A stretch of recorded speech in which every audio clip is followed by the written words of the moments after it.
మత్తయి సువార్త 21వ అధ్యాయము ఫస్ట్ నుంచి చదవండి. 21 ఫస్ట్ నుంచి చదవండి.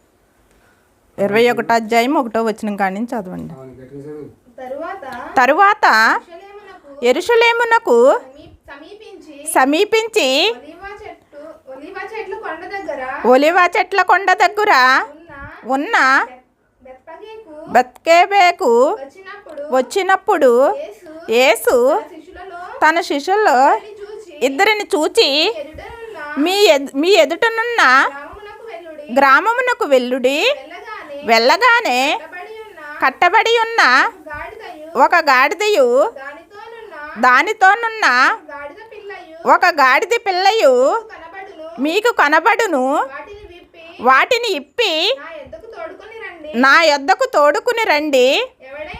ఎవడైనను మీతో ఏమైనను అనిన ఎడల అవి ప్రభువునకు కావలసి ఉన్నవని చెప్పవలెను. వెంటనే అతడు వాటిని తోలుపెట్టునని చెప్పి వారిని పంపెను. ప్రవక్త వలన చెప్పబడినది నెరవేరినట్లు ఇది జరిగెను. అదేమనగా, ఇదిగో నీ రాజు సాత్వికుడై గాడిదను భారవాహక పశువు పిల్లైన చిన్న గాడిదను ఎక్కి నీ యొద్దకు వచ్చుచున్నాడని సియోను కుమారితో చెప్పుడి. చాలండి అనున్నది. ఇక్కడ ఎవరో యేసుప్రభు దేని మీద వస్తున్నాడో, యేసుప్రభు గాడిదని ఎందుకు ఎన్నుకున్నాడో, యేసుప్రభు గాడిద ఎందుకు, ఒక రాజు అయి ఉన్నాడు. రాజులు ఎప్పుడు కూడా దేనికి వస్తాడో, రాజు ఎప్పుడు దేని మీద వస్తాడో, గుర్రం మీద వస్తాడు. గుర్రము దేనికి చూసినా, గుర్రము యుద్ధానికి వెళ్ళేవారే గుర్రం మీద వస్తాడు. ఇక్కడ యేసుప్రభువు ఎలా వస్తున్నాడో, సాత్వికుడిగా దీనుడిగా వస్తున్నాడు. ఆయన దీనుడిగా రావాల్సిన పని ఏమొచ్చింది ఆయనకి? ఆయన ఎందుకు రావాల్సి వచ్చిందంటే మన పాపములు మోసుకెళ్ళటానికి. మనందరము కూడా ఆయన పోలికగా మనల్ని ఆయన చేసుకున్నాడు కాబట్టి మనెవ్వరము కూడా నశించిపోవటము ఆయనకి ఇష్టం కాదు. అందుకని ఆయన దీనుడిగా మన కొరకు ఈ భూమి మీదకి ఒక మనిషి కుమారుడిగా ఆయన వచ్చాడు. అధికారంతో కూడా రాలేదు ఆయన, మన పాపములు మోసుకెళ్ళడానికి. ఈ ప్రవచన ఎప్పుడు ప్రవచించారు? క్రీస్తుకు పూర్వమే ప్రవచింపబడింది. ఎవరు? ఏ ప్రవక్త? జకర్యా అనే ప్రవక్త ప్రవచించాడు. అప్పుడు ప్రవచించిన ప్రవచనము ఇప్పుడు ఎప్పుడు జరిగింది? క్రీస్తు శకంలోనూ జరుగుతుంది. ఎప్పుడు? క్రీస్తుకు పూర్వం జరిగింది, ప్రవచించారు. మనం చూసినట్లయితే పాత నిబంధన గ్రంథాలన్నీ కూడా ప్రవచన గ్రంథాలే. అప్పుడు దేవుడు ఎక్కువ ప్రవక్తల ద్వారా ప్రవచించేవాడు. ఇప్పుడైతే మనకి క్రీస్తు పూర్వం, ఇప్పుడు మనకి యేసుప్రభు వచ్చిన తర్వాత ఆయన పరిశుద్ధాత్మ ద్వారా మనతోనైనా మాట్లాడుతున్నాడు. అన్ని మన పాపములు మోసుకెళ్ళడానికి. యేసుప్రభుకి ఏది కూడా సొంతం అంటూ ఏదీ లేదు. మనమైతే మనకి ఇది నాది అది నాది, ఇప్పుడు మనకున్న ఇల్లులు ఏంటి, పొలాలేంటి, మనకున్న ఆస్తి అంతా ఇది నాది అని దెబ్బలాడుకుంటూ ఉంటాము. కానీ యేసుప్రభుకి ఎటువంటిది ఏది కూడా లేనప్పటికైనా ఏం చేశాడో, గ్రామంలో ఉన్న తన శిశువులిద్దరిని కూడా ఒలివల ఒక గ్రామంలోనూ ఒక గాడిద కట్టబడి ఉన్నది. ఆ గాడిదని తోలుకురామని శిశువులను పంపినప్పుడు వాళ్ళిద్దరూ వెళ్ళి ఆ గాడిద పిల్లను కూడా తోలుకొచ్చినట్లుగా మనం చూస్తున్నాము. ఆ గాడిద పిల్లని తోలుకు రావడానికి కూడా వాళ్ళు ఏమి కూడా ఆటంకపరచలేదు. ఇది ప్రభువుకి కావాలి అన్నప్పుడు వాళ్ళు తోలు పంపించారు. యేసుప్రభు ఎటువంటి వాడు? జ్ఞానుల్ని సిగ్గుపరచడానికి వెర్రివారిని దేవుడు ఎన్నుకుంటాడు. బలవంతుల్ని సిగ్గుపరచడానికి బలహీనుల్ని దేవుడు ఎన్నుకుంటాడు. అటువంటి స్థితిలో మనం ఉన్నప్పటికైనా దేవుడు మనం ఎప్పుడైతే మన హృదయాన్ని దేవునికి అప్పగించుకుంటామో ఆయన మనల్ని కూడా ఎప్పుడు కూడా ఆయన రక్షిస్తాడు. మనల్ని కూడా ఆయన ఎన్నుకుంటాడు. అయ్యో నాకు ఏ యోగ్యత లేదే, నేను ఏ పాటి దాన్ని, నేను ఎన్నికలేంటి దాన్ని, నేను మాట్లాడితే ఎవరు నా మాట వింటారు, నా వల్ల ఏమవుతుంది, నేను పాడగలదునా, నేను చదవగలదునా, నాకు చదువు లేదే, నాకు జ్ఞానం లేదే మనం అనుకో అవసరం లేదు. మనకు జ్ఞానం లేనప్పటికైనా, మనకు చదువు లేనప్పటికైనా దేవుడు మనల్ని ఎన్నుకుంటాడు. ఎప్పుడు మన ఒక్క హృదయం ఆయనకి ఇచ్చినప్పుడు. ఆయన మన పాపములను మోసుకెళ్ళడానికే గొర్రె పిల్లవల ఆయన వచ్చాడు. ఎప్పుడు మన బంధకాలు, మనుషుడు ఎప్పుడు కూడా కట్టబడిన గాడిద అంటే మనము ఆ గాడిదకు సాదృశ్యంగా ఉన్నాము. మనం మనుషులుగా ఉన్నాం కదండి, మనం ఎక్కడ కట్టబడి ఉన్నాము అనుకోవచ్చు. కానీ మనం దేని చేత కట్టబడ్డామంటే ఒక పాపము ద్వారా కట్టబడి ఉన్నాము, తనంలో కట్టబడి ఉన్నాము. మనం చేసే పాపాలను బట్టి, మనం చేసే పనులను బట్టి కొన్నిటిల్లో మనము కట్టబడిన అంటూ వారమే. మనల్ని అందరినీ విడుదల చేయటానికి ఆయన మన కొరకు వచ్చి ఉన్నాడు. మన కొరకు ఆయన ఎంత శ్రమ పడ్డాడు. చక్కగా ప్రజలందరూ కూడా ఓసన్నా ఓసన్నా నీకే జయమని పాటలు పాడుతున్నారు. ఇంత పాటలు పాడారు. ఒక వారం రోజులు 7 రోజులు అయ్యేటప్పటికి యేసుప్రభు ఎవరో నాకు తెలియదు అన్నారు. సిలువ వేసేటప్పటికి ఎవ్వరు కూడా, ఆయన శిష్యువులు కానీ ప్రజలు కానీ ఎవరు కూడా దగ్గర లేరు. ఆయన ఎవరో, యేసుప్రభు ఎవరో మాకు తెలియదని అబద్ధమాడినట్టుగా వాళ్ళు బొంకారు. కానీ ఆయన మాత్రం మారు మాట ప్రభువు పలకలేదు. మన కొరకు తండ్రి దగ్గర మాట తీసుకుని వచ్చాడు కాబట్టి అదే రీతిగా ఆయన నెరవేర్చాడు. నిర్గమకాండము 13వ అధ్యాయము 13వ వచనము.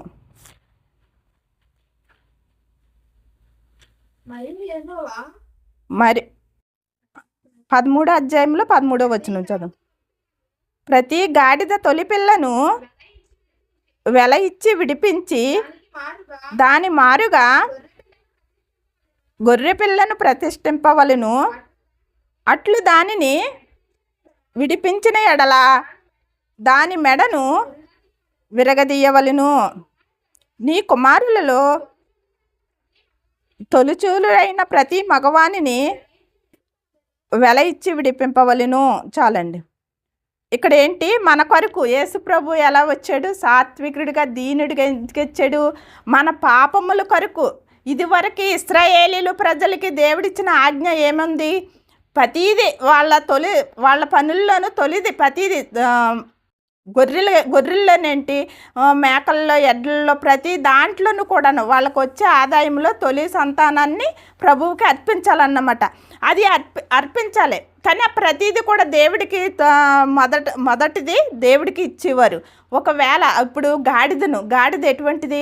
ఎన్నికలేంటిది. గాడిద అంటే ప్రతి ఒక్కరూ కూడా దాన్ని విలువ లేకుండానే చూస్తారు. మనం చూడండి, ఒక్కొక్కసారి పిల్లల్ని ఏమంటాము, ఎందుకు నువ్వు గాడిదలాగా తిరిగి వస్తున్నావు అంటాము. అది గాడిద ఎందుకు పనికిరాదు. ఇది వరకంటే పూర్వకాలంలో చాకలి వారు బట్టలు మోసేదని చెప్పేవారు మా పెద్దవాళ్ళు. గాడిద అంటే ఎక్కడెక్కడో అలా చెట్లంట అలా తిరిగి వస్తుంది. అది గాడిద, ఉపయోగం లేదు ఇది. కానీ అటువంటి గాడిదను ప్రభువుకి ఎవరు కూడా బలి అర్పించేవారు కాదు, ప్రభువుకి ఇచ్చేవారు కాదు. అది ఇవ్వకపోతే దాని బదులు ఒక గొర్రె పిల్లను కానీ దాని తగ్గ వెల చెల్లించాలి. ఇది చెల్లించాలి. కాబట్టి యేసు ప్రభు ఏం చేశాడు? గాడిదను ఎన్నుకున్నాడు. ఆ గాడిద పోలిక చొప్పున మనం ఉన్నాము. దాని స్థాయిలో మనం ఉన్నట్టు అక్కడ మనందరినీ కూడా ఆయన ఎలిచ్చి కొనుక్కున్నాడు. తన రక్తాన్ని దారిపోసాడు. మన కొరకు కదా తన సిలువ మీద మరణించాడు. మనందరికీ కూడా ఆయన ఎలా ఇచ్చి కొనుక్కున్నాడు. కాబట్టి మనం ఎవ్వరం కూడా నశించిపోవటం దేవునికి ఇష్టం కాదు. మనల్ని అందరినీ కూడా ఆయన పోలికగా మనల్ని చేసుకున్నాడు. కాబట్టి ఆయన మన కొరకు ఎంతో శ్రమించాడు. కనీసం మన తల్లిదండ్రులు పక్కన ఉన్నప్పటికైనా వాళ్ళు ఏమి కూడా మనకి చేయలేరు. ఆపద వచ్చినప్పుడు కూడా తల్లిదండ్రి కూడా మనల్ని దగ్గరుండి కూడా ఆపద నుండి కాపాడలేరు. కానీ ప్రభు ఎప్పుడు కూడా మనల్ని కాపాడుతాడు. మనం ఎప్పుడైతే మనం ఆయన వైపు చూస్తామో మనకి ఏ సమస్య వచ్చినా ఏది వచ్చినప్పటికైనా దేవుడు మనల్ని కాపాడుతూ ఉంటాడు. దేవుడు ఎన్నుకున్నాడు కాబట్టి ఆ గాడిదకు ఒక ఘనత వచ్చింది. ఎందుకు ఆ గాడిదకి ఘనత వచ్చింది? ఆ గాడిదే అనుకోవచ్చు, ఓహో నేను ఆ చెట్లంట పుట్లంట పెంట్లంట తిరిగేదాన్ని కదా, నేను ఇలువ లేని దానిగా ఉన్నాను, నాకు ఈరోజు ఇంత ఘనత ఎందుకు వచ్చింది? అబ్బా నాకే వచ్చేసింది, నన్ను చూసే వచ్చేసింది ఘనత అంతాను. వీళ్ళంతా కూడా ప్రజలందరూ కూడా చక్కని పాటలు పాడుతున్నారు, వస్త్రాలు పరుస్తున్నారు, ఖర్జూరపు మట్టలతోనూ నన్ను సన్మానిస్తున్నారు అని చాలా గాడిద సంతోషపడిపోయింది. కానీ అనుకుంది, కానీ దాని మనసులో రావచ్చు. ఈరోజు కూడా మనం ఏమనుకుంటామంటే, ఆహా నాకున్న దాన్ని బట్టి నన్ను ఇంత ప్రజలందరూ కూడా నన్ను గౌరవిస్తారే, నాకున్న దాన్ని బట్టి నన్ను గౌరవిస్తున్నారు, లేకపోతే నా అందాన్ని బట్టి అందరూ నన్ను ప్రేమిస్తున్నారు, నేను బాగా కోటేశ్వరుని కదా నన్ను ప్రేమిస్తున్నారు అని మనుషులుగా మనము ఎన్నో ఆలోచించుకుంటాం. మనల్ని ఎంతమంది మనల్ని గణపరిచినప్పటికైనా అనేక మంది రాజులకు సన్మానాలు చేసేవారు ప్రతిదీ కూడాను. కానీ ఎంతమంది ఎన్ని సన్మానాలు చేసినా మనకి అది కొంతకాలం వ్యర్థమే. కానీ ప్రభువు మనల్ని అందరినీ కూడా, ప్రభువు ఇచ్చే సన్మానం మనల్ని అందరినీ కూడా వాడుకుంటాడు. ఆయన ఇచ్చేది మనకి కంటికి కనపడదు, హృదయానికి గోచరింపబడదు. ఆ గాడిద కూడా అనుకుంది. అప్పుడు ఆ గాడిద మళ్ళీ ఆలోచించుకుంది ఒకసారి, ఈ ఘనత అంతా ఎందుకు వచ్చింది? ఈ ఘనత నా కోసం నాకు రాలేదే, ఇది నా ప్రభువు నా మీద కూర్చున్నాడు కాబట్టి ఈ ఘనత వచ్చింది అప్పుడని గాడిద అనుకుంటుంది. అప్పుడు అది గాడిదకి ఆ ఘనత దాని అంతటా దానికోతే రాదు కదా. అది యేసు ప్రభు ఆ గాడిద మీద ఎప్పుడైతే కూర్చున్నాడో అప్పుడు గాడిదకి ఘనత వచ్చింది ప్రభువు వల్ల. అలాగే ఈరోజు మనము కూడా యేసు ప్రభు వెంక మనం చూసినప్పుడు ప్రతి దానిలోనూ కూడా మనల్ని విజయముగానే దేవుడు మనల్ని చేస్తాడు.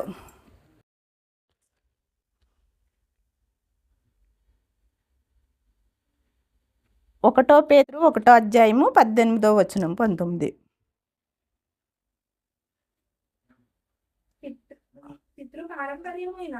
19 కానీ చదువమ్మా, 19 చదువు. అమూల్యమైన రక్తము చేత అనగా నిర్దోషమును నిష్కలంకమునగు గొర్రెపిల్ల వంటి క్రీస్తు రక్తము చేత విమోచింపబడితిరని మీరెరుగుదురు కదా. చాలమ్మా. ఇప్పుడు మనం దేనివల్ల విమోచింపబడుతున్నాము? దేవుని యొక్క రక్తము వల్లనే. దేవుడు ఎంత దీన స్థితిలో ఉండి ఆయన రక్తాన్ని వల్లనే మనము విమోచింపబడ్డాము. లేకపోతే మనం పాపం అనే బంధకాలతోనే నశించిపోదుము. ఆయన మన కొరకు ప్రాణం పెట్టకపోతే ఈరోజు మనము ఈ రీతిగా ఉండేవాళ్ళం కాదు. మనం అనుకోవచ్చు, చాలామంది కూడా ఏళ్ళేంటి ఎర్రోళ్ళు ప్రభు అంటున్నారు, యేసు ప్రభు దేవుడేంటి, యేసు ప్రభు దేవుడు కాదు కదా అని ప్రజలు అనుకుంటారు. కానీ వాళ్ళకి తెలియదు, మనం ఈ లోకంలో ఉన్నప్పుడు మనకు కొంచెం కష్టము శ్రమ వస్తుంది.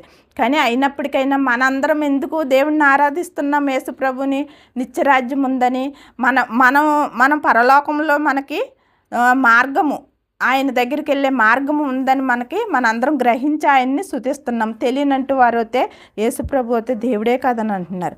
మన కొరకు ఆయన మనిషి కుమారుడిగా ఎంతమంది మనకి ఉన్నప్పటికైనా ఎవ్వరు కూడా మన కొరకు ప్రాణం పెట్టిన వారే లేరు. కానీ యేసు ప్రభు మనందరి పాపముల కొరకు ఆయన ప్రాణాన్ని బలిదానంగా ఇచ్చాడు. ఆయన యేసు ఒక్క రక్తంలో మనం కడగబడినట్లుగా ఉంటే మనం ప్రతిదీ కూడా విమోచన మనకి దొరుకుతుంది. ఎప్పుడు యేసు ప్రభువుని మనము ఆయన రక్తంలో కడగబడాలి. ఎందుకు? మనం యేసు ప్రభువు మనకి నిరీక్షణ ఉంది కాబట్టి, ఆయన మనకు దేవుడని మనం నమ్ముచున్నాం కాబట్టి, ఆయన యందు మనం విశ్వాసంగా ఉన్నప్పుడు ఆయన మనల్ని ఎప్పుడు కూడా విడిచిపెట్టేవాడు కాదు. మనం ఎన్ని చేయొచ్చు, మనం ఎన్ని చేసినప్పటికైనా ఎన్ని చేసినా మనం బాప్తిసం పొందాలి. బాప్తిసం పొందినప్పుడే మనం టికెట్ పొందినట్లు లెక్కది.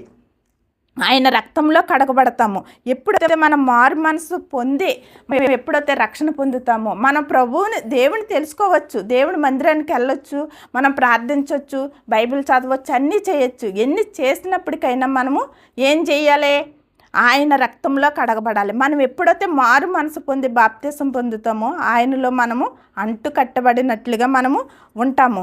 దేవుడు ఎందుకు అంత దీనుడిగా ఆ గాడిద పిల్లని ఎన్నుకుని ఆయన వచ్చాడంటే మనందరికి కూడా ఇప్పుడు యేసుప్రభు ఏ ఒలివల కొండ మీదకొతే వచ్చాడో, ఏ ఒలివల కొండ మీద యేసుప్రభు దీనుడుగాను ఒక సామాన్యమైన వ్యక్తిగా ఆయన వచ్చాడో, రాబోయే రెండో రాకడలో కూడా ఆయన అదే ఒలివల కొండ మీదకి ఆయన వస్తాడు. వచ్చినప్పుడు ఇప్పుడు దీనుడిగా వచ్చాడు కదా ఆయన, మళ్ళీ రెండో రాకడలో ఆయన దీనుడిగా రాడు, గద్దించు సింహం వలె వస్తాడు. ఆ ఉగ్రత దినాల నుండి ఎవ్వరూ కూడా తప్పించుకోలేరు. ఇప్పుడైతే మనం ప్రభువుని తెలుసుకుని ఎలా నడుచుకుంటున్నామో అటువంటి ఉగ్రత దినాలు వచ్చినప్పుడు దేవుడు మనల్ని ఆ ఉగ్రత దినాన్ని నుండి తప్పిస్తాడు. తప్పనిసరిగా ఆయన రెండవ రాకడ ఉంది కాబట్టి మనందరము కూడా ఆయన రక్తంలో కడగబడి ఆయన యందు విశ్వాసము కలిగి మనం నిరీక్షణతోనూ మనం ఉండాలి.